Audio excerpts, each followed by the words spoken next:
Assalamualaikum minasan, ohayo gozaimasu. Video kali ini gue mau ngebahas mengenai sebuah fenomena sosial di Jepang yang cukup ngebuat miris hati.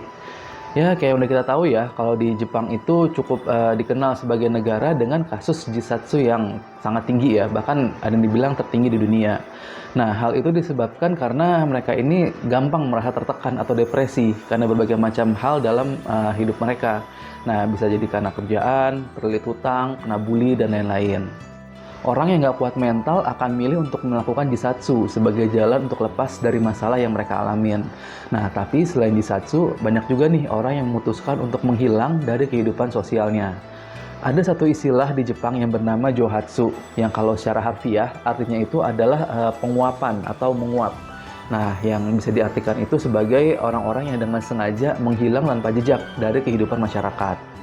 Nah, jadi orang-orang ini tuh akan dengan sengaja pergi jauh dan meninggalkan keluarga, teman-teman, kerjaan, dan kehidupan sehari-harinya untuk menghindari masalah yang mereka hadapin. Dan mereka itu biasanya akan pindah ke suatu tempat yang baru, di mana nggak ada seorang pun yang kenal mereka sebelumnya, supaya mereka bisa memulai hidup baru di sana. Pada dasarnya di dalam budaya lama Jepang, kalau seseorang menunjukkan tanda kelemahan diri itu adalah suatu hal yang memalukan. Nah, sehingga banyak nih dari mereka yang melakukan jisatsu saat mendapatkan masalah berat yang nggak bisa mereka selesaiin. Nah, tapi untuk sebagian orang lain, johatsu atau menghilang ini adalah pilihan yang lebih baik, karena mereka ini dapat memulai hidup baru dan melupakan masa lalunya. Istilah johatsu ini mulai populer di tahun 1960-an yang awalnya dilakuin sama orang-orang yang mau melarikan diri nih dari kehidupan pernikahan yang nggak bahagia. Nah, mereka ini memilih untuk menghilang daripada melakukan perceraian.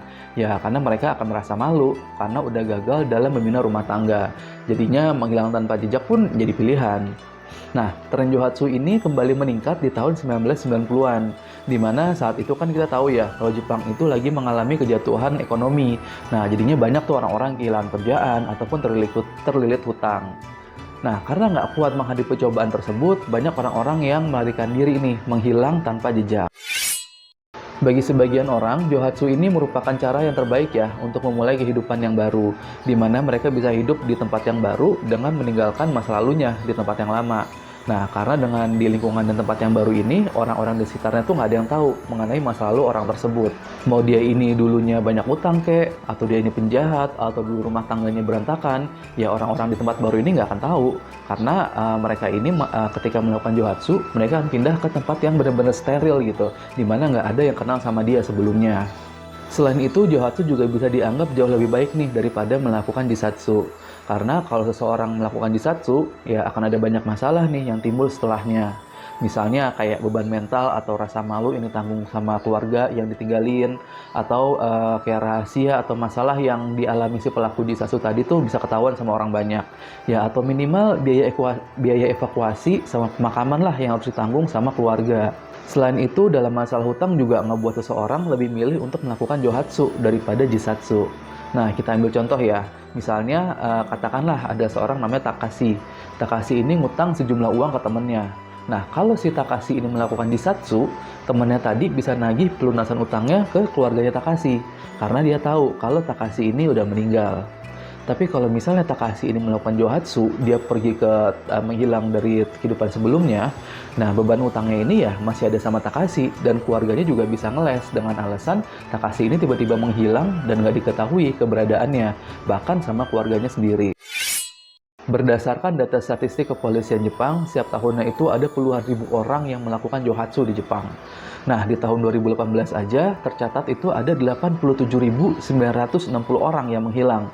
Banyak banget ya. Nah, para pelaku johatsu ini sebagian ada yang ninggalin surat perpisahan untuk keluarganya, tapi banyak juga nih yang nggak ngasih surat sama sekali. Jadi tiba-tiba hilang aja gitu. Nah, makanya banyak orang yang beranggapan kalau anggota keluarga mereka yang hilang ini diculik atau kecelakaan. Nah, jadinya biasanya mereka akan ngelapor ke polisi untuk dilakukan pencarian orang hilang. Tingkat Johatsu yang tinggi ini secara nggak langsung didukung juga nih sama undang-undang privasi di Jepang yang ketat banget dan ngebuat kita nggak bisa ngelacak data pribadi seseorang yang menghilang ini, kayak misalnya penggunaan ATM ataupun KTP. Nah, jadinya si pelaku Johatsu ini bisa narik uang atau pakai kartu kreditnya dimanapun dengan tenang tanpa takut kelacak. Atau dia juga bisa nginep di hotel atau penginapan manapun lah karena privasi dari KTP-nya itu terjamin aman. Nah, hal ini ngebuat sebagian orang sampai nyewa detektif nih buat nyari keberadaan anggota keluarganya yang menghilang ini. Uniknya, banyaknya kasus Johatsu ini akhirnya ngebuat peluang bisnis baru, yaitu perusahaan khusus untuk membantu orang-orang yang ingin menghilangkan diri tanpa jejak. Nah, perusahaan ini disebut Yonigea. Jadi, perusahaan ini tuh, Yonigea ini akan membantu untuk mencarikan suatu daerah baru beserta tempat tinggal dan kerjaan baru nih untuk klien mereka.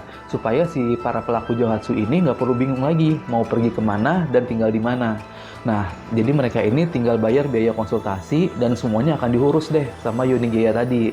Selain itu, di Jepang juga banyak juga nih artikel, bahkan buku-buku panduan untuk melakukan Johatsu.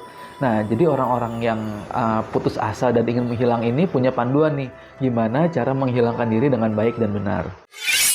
Untuk para pelaku Johatsu yang kehilangan arah dan nggak tahu mau kemana, banyak dari mereka yang akhirnya masuk ke dunia hitam. Kayak misalnya kerja untuk Yakuza, atau di tempat judi, atau bahkan masuk ke prostitusi. Nah, semua itu mereka lakuin supaya keberadaan mereka ini nggak terdeteksi sama keluarganya, dan mereka bisa menghilang dengan sempurna.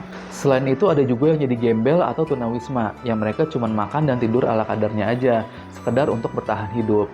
Nah, salah satu tempat favorit untuk orang-orang kayak gini adalah Kamagasaki, kota terkumuh yang ada di Jepang yang udah pernah kita bahas sebelumnya di sini. Fenomena Johatsu ini jadi solusi untuk mereka yang ingin menghilang dari muka bumi tapi ragu untuk menghadapi kematian.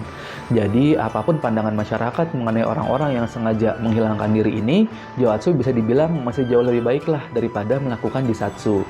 Karena setidaknya mereka masih punya keberanian ya untuk menghadapi beratnya hidup. Dan mereka ini juga bisa merestart kembali lah, mengulang kembali hidup mereka di tempat yang baru.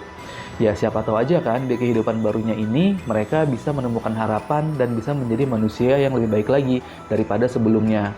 Yang mungkin bisa ngebuat mereka akan pulang ke keluarganya suatu saat nanti. Who knows kan? Itulah fenomena menyedihkan yang terjadi di negara Jepang. Walaupun Jepang itu negaranya maju, tapi ternyata banyak banget ya masalah sosial yang terjadi di sana. Salah satunya adalah Johatsu ini. Ya, sebenarnya Johatsu ini nggak cuma ada di Jepang aja sih, tapi di negara-negara maju pun juga banyak fenomena kayak gini. Satu hal yang perlu kita catat, alasan utama orang-orang ngelakuin Johatsu itu karena mereka ingin menata kembali hidup yang baru dengan meninggalkan kehidupan lamanya. Nah, jadi kita jangan 100% memandang buruk ya terhadap orang-orang yang melakukan Johatsu. Karena seenggaknya mereka ini masih punya tekad untuk bertahan hidup dan mereka nggak mau ngebuat malu keluarga mereka yang ditinggalkan. Oke, sekian video kali ini. Semoga pembahasannya bermanfaat dan bisa menambah pengetahuan kita ya. Kalau mau revisi atau tambahan, langsung tulis aja di kolom komentar. Sampai ketemu lagi di video berikutnya. Wassalamualaikum warahmatullahi wabarakatuh. Matai Masyo.